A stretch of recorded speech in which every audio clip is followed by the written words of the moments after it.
దొంగలలో ఈ దొంగల స్టైలే వేరు. వీరు ఎంచుకున్న పంతానే వేరు.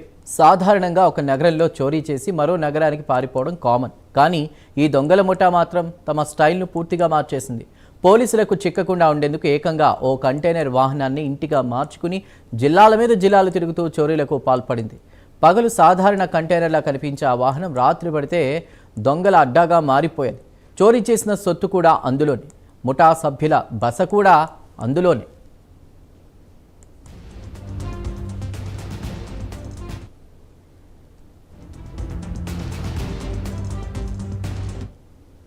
చిత్తూరు నుండి విశాఖ వరకు, తూర్పుగోదావరి నుండి ఒడిశా వరకు ఈ ముఠా అడుగుజాడలు కనిపించాయి. రాజమండ్రి, కాకినాడ సహా పలు ప్రాంతాల్లో చైన్ స్నాచింగ్లు, చోరీలకు పాల్పడినట్లు పోలీసులు గుర్తించారు.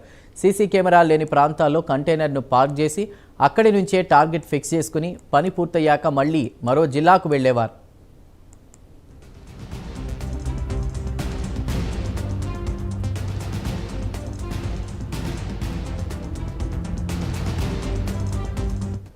రాజమండ్రిలో వరుస ఘటనలు జరుగుతూ ఉండడంతో ఎమ్మెల్యే ఆదిరెడ్డి శ్రీనివాస్ పోలీసుల దృష్టికి తీసుకువెళ్లారు. దీంతో పోలీసులు రంగంలోకి దిగగా షాకింగ్ నిజాలు బయటపడ్డాయి. కంటైనర్లో చోరీకి పాల్పడుతున్నట్లు గుర్తించారు.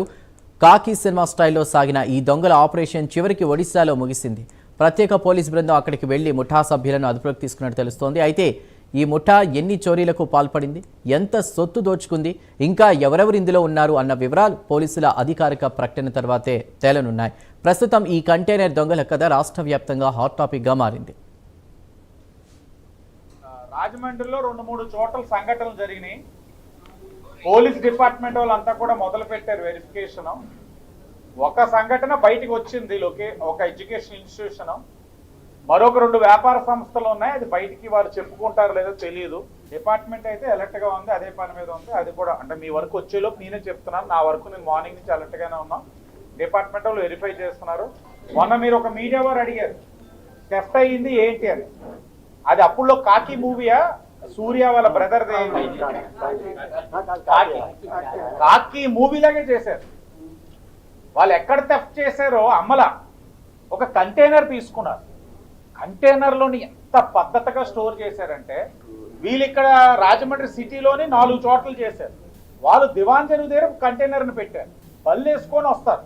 వచ్చే టైం కంటైనర్ దగ్గర పోలీసులు కానీ ఎవరన్నా ఉంటే కంటైనర్ టచ్ చేయరు, దూరం నుంచి ప్రజల్లో చూస్తారు. ఎవరు లేరంటే కామన్ కంటైనర్ తీసుకొని కంటైనర్ వేసుకొని కాకినాడకి వెళ్ళారు. మళ్ళీ కాకినాడకి అచ్యుతాపురం దగ్గర లేకపోతే సర్పవరం దగ్గర ఎక్కడో పెట్టేస్తారు. లోపలికి వెళ్ళి చేసుకొచ్చి పెడతారు. ఈ ప్రాసెస్ లో ఒక చోట ఒరిస్సా దగ్గర ఎక్కడో దొరికేసింది. కంటైనర్ పట్టుకున్నారు కానీ వీళ్ళు మరి ప్రజల్లో ఉన్నారు, వీళ్ళు దొరకలా. కంటైనర్ ఓపెన్ చేస్తే బంగారం, క్యాష్ అన్ని చూసి ఆశ్చర్యపోయారు. సేమ్ కాకి మూవీ స్టైల్లోనే చేశారు. పట్టుకున్నారు. ఆ క్రిమినల్స్ కూడా అతి దగ్గరలో పట్టుకున్నారు.